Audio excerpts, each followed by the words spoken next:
Hi guys, I hope you're all keeping well and safe. Welcome to Early Years Matters TV.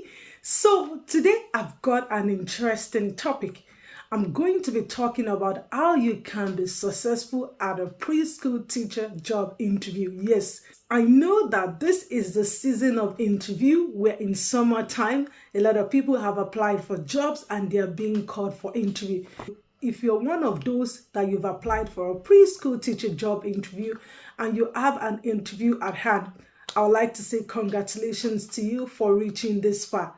It's not been easy. I understand you've applied for lot of jobs, lot of preschool teacher jobs, and you're being called. So it's one step ahead. You should be super proud of yourself. For you being called for a preschool teacher job interview, it's not a joke. A lot of nights, a lot of work went into your CV or your application, and you're being successful and you're being shortlisted to attend an interview. You need to understand that in relation to this interview, it's survival of the fittest.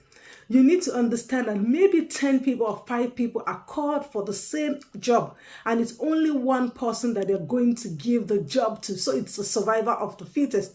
So you have to show to your future employer that you should be the person that they should give this job to.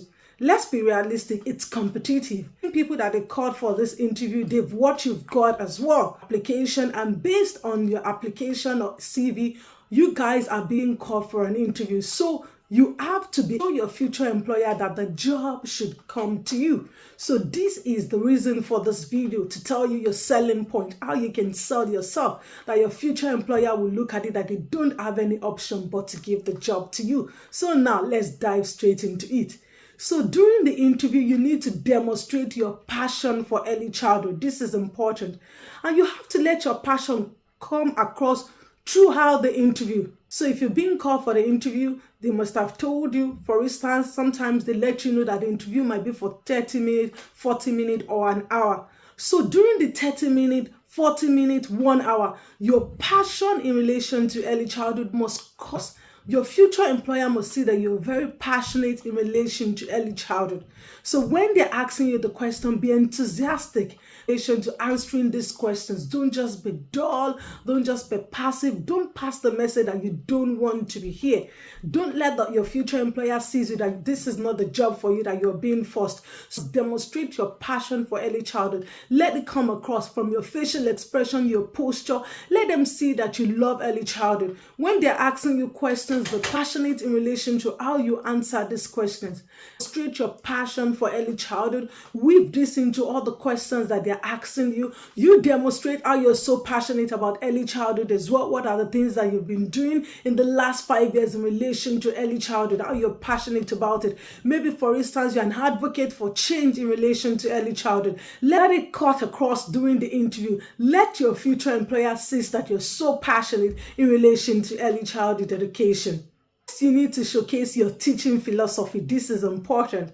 Let it cut across as well during the interview. Showcase your teaching philosophy in relation to how you view the child, the image of the child as being competent, as being confident, as being agentic. Let this cut across during the interview.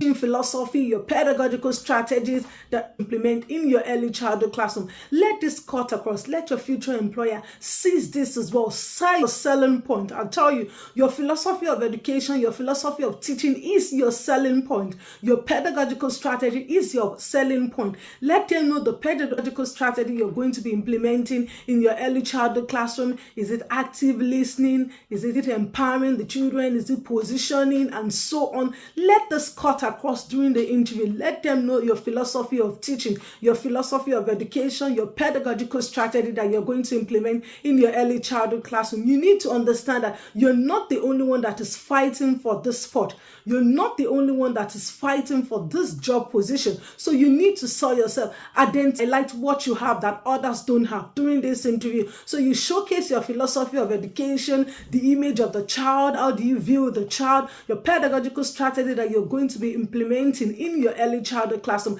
Let this cut across during the interview. Weave this into the questions that they are asking you. For instance, if they ask you, how would you empower the young children in your early childhood classroom? So you could cite an example. I'm going to empower them in relation to how I position the materials, the resources, how I position myself, for instance, during circle time, during storytelling session. So can you now see that your philosophy of education is cutting across during the interview? You're not waiting for the time that they will ask you about your philosophy of education. So you've weaved this into the questions that they ask you. So you're showing yourself, you're letting your future employer knows that this is what you have, that others don't have, that this job should go to you and not to others.